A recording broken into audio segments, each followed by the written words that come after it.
Channel of Vadodara. કુપોષણ મુક્ત ગુજરાત મહાઅભિયાન હેઠળ રાજ્ય સરકાર અને સ્વૈચ્છિક સંસ્થાના સુભગ સમન્વયથી શિનોર તાલુકો કુપોષણ મુક્ત થવાને આરે છે.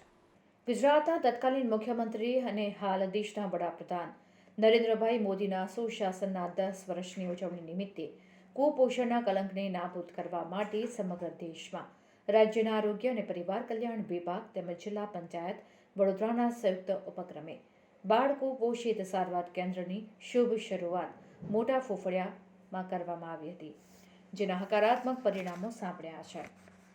મૃત બાળ આરોગ્ય અને બાળકોમાંથી કુપોષણ નાબૂદી જેવા ક્ષેત્રોમાં કેટલાક નાવીન્યસભર સફળ પ્રયોગો અને તેના અમલીકરણ થકી આ સારવાર કેન્દ્રમાં અસરકારક પરિણામ જોવા મળ્યું છે. શિનોર તાલુકામાં વર્ષ 2011માં ગંભીર તીવ્ર કુપોષિત બાળકો 35% હતા, જે ઘટીને હવે માત્ર 2% રહ્યા છે. સંખ્યાની દ્રષ્ટિએ જોઈએ તો વર્ષ 2011-12માં આ સારવાર કેન્દ્રમાં ગંભીર તીવ્ર કુપોષિત બાળકોની સંખ્યા 143 હતી, જે નવેમ્બર 2023માં ઘટીને માત્ર 8 થઈ ગઈ છે. એક મહિનાની સરેરાશ 200 જેટલી સગર્ભા મહિલાઓની સફળ પ્રસૂતિ કરાવવામાં આવે છે, જે પૈકી અંદાજે 30 બાળકોને NICUમાં રાખવાની જરૂર પડે છે,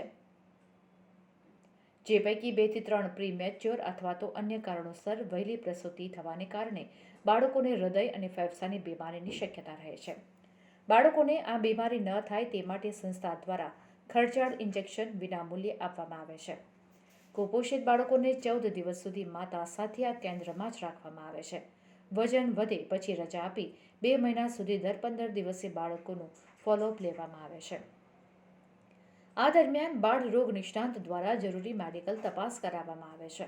માતા 14 દિવસ સુધી આ કેન્દ્રમાં રોકાણ કરે ત્યારે માતાની રોજગારી પેટે રાજ્ય સરકાર દ્વારા મળવાપાત્ર ₹2500 તેમજ જવા આવવાનું ભાડું ₹200 અને ફોલોઅપ માટે આવે ત્યારે ₹300 ચૂકવવામાં આવે છે.